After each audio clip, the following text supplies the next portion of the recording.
कॅम्पामध्ये दादा व्यस्त असले असते महाराष्ट्रभर, त्यांचा रात्री फोन यायचा, काय रे जय, कसा झाला रे दौरा, कुठल्या गावात काय अडचण आली, कुठल्या गावात काय तातडीने करायचं गरज आहे. आणि आज तो आवाज आपल्या सर्वांच्या मनात आणि हृदयामध्ये. पण आजही जेव्हा मी गावागावी जात होतो, मी घरी गेल्यानंतर तोच दादांचा आवाज माझ्या मनात. एकदम ठामपणाने बोलायचे, जयड्या रडायचं नाही, लढायचं. आणि तसंच आज तुमच्या समोर परत येऊन दादांच्या आशा माझ्या मनात असून मी इथं भाषण करू शकतो. मन तर भरून येतं, पण दादांसाठी आणि वहिनींसाठी कायम त्यांच्या मनात आमचे बारामतीकर. तुम्ही दादांचे भाषण बघा, कुठल्याही भाषणात ते डायरेक्ट बोलायचे माझे बारामतीकर. एका मुलाचा आणि वडिलांचा नात्याच्या हिशोबाने मी शाळेत असताना त्यांना विचारायचो, दादा तुम्ही रात्र दिवस काम करता, रोज तुम्ही काम करत जातात, थोडं कुटुंबाला वेळ द्या. त्या काळात मला ते एवढं समजलं नाही. पण जेव्हा दादा बोलले की जयड्या सर्व बारामतीकर माझं कुटुंब आणि सर्व महाराष्ट्रातली जनता माझं कुटुंब. पण आज मला कळतंय की दादा एवढं मोठं कुटुंब मला तिथं सोडून गेलेत आणि त्याच्यामुळे आपण एकत्रित एक इतिहास घडवू शकतो यावेळेस. खरं सांगायला गेलं तर जाता जाता दादांनी एक इतिहास घडून गेले. वहिनींना राज्यातले पहिला महिला मुख्यमंत्री उपमुख्यमंत्री त्यांनी केलं. पण आज जिथं पण दादा असतील ते एक आशाने आपल्या सर्वांकडे बघत असतील की अनेक वर्षापासनं मी माझ्या बारामतीकरांसाठी रात्र दिवस झटलो. आज इतिहास आपण सर्व घडू शकतो. आज गावागावी फिरताना भरपूर पत्रकारांनी मला एक प्रश्न विचारला की तुमचे मित्रपक्षातले पण सहकारी ज्येष्ठ नेते तिथं प्रचाराला येत आहेत आणि तुमच्या कुटुंबातले पण लोक तिथं प्रचाराला येत आहेत, तुमचे काय भावना आहेत. मी त्यांना सांगितलं की दादांनी त्यांच्या आयुष्यात जातीपातीचं राजकारण कधीच केलं नाही. दादांचं योगदान महाराष्ट्रभर भरपूर होतं आणि दादांनी सगळ्यांना एकत्रित घेऊन तिथं काम केलं. आणि त्याच्यामुळे खरी दादांसाठी श्रद्धांजली नाहीतर आदरांजली असली असती जर ही निवडणूक बिनविरुद्ध झाली असती. पण नियतीमुळे तसं झालं नाही.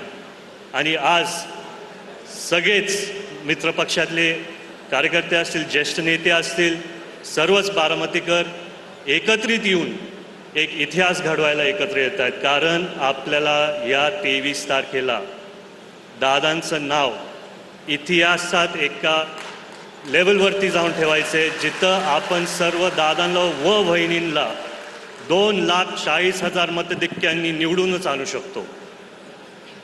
वहिनींना मी प्रश्न विचारला की तुमच्या मनावरती एवढं डोंगरासारखं दुःख असून तुम्ही हा पुढाकार कसा घेतला.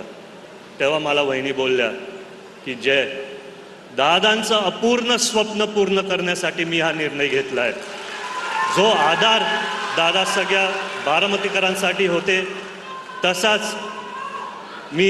तशीच मी कष्ट घेणारे तो आधार सगळ्यांसाठी तिथं असायला. आज गावागावी फिरताना मी सगळ्यांना विनंती करतो की जसं दादांवरती तुम्ही अनेक वर्ष एवढं प्रेम केलं, जसं दादांनी तुमच्यावरती अनेक वर्षापासून प्रेम केलं, आज 23 तारखेला आपल्याला आदरणीय वहिनींना ते प्रेम दाखवायचे.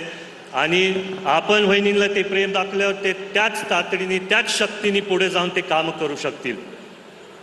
मी दादांचे जुन्या आठवणी गावागावी जाताना खूप यायचे.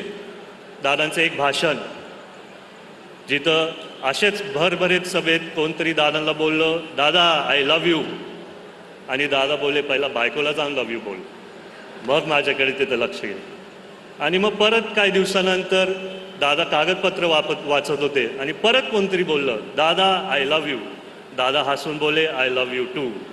आणि आज मी दादांचा उल्लेख करणारे तुमच्या सर्वांसाठी सर्व बारामतीकर आय लव्ह यू टू.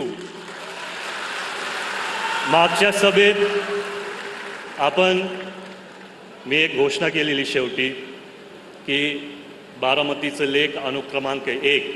पण आज आपण दादांसाठी जिथं पण ते असतील परत एकदा सगळे टॉर्च काढून नुसतं दादांना श्रद्धांजली अर्पण करू.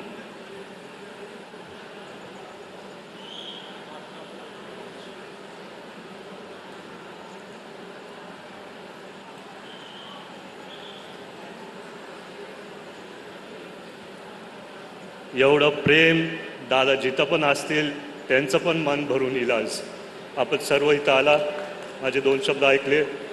जय हिंद, जय महाराष्ट्र, जय राष्ट्रवादी.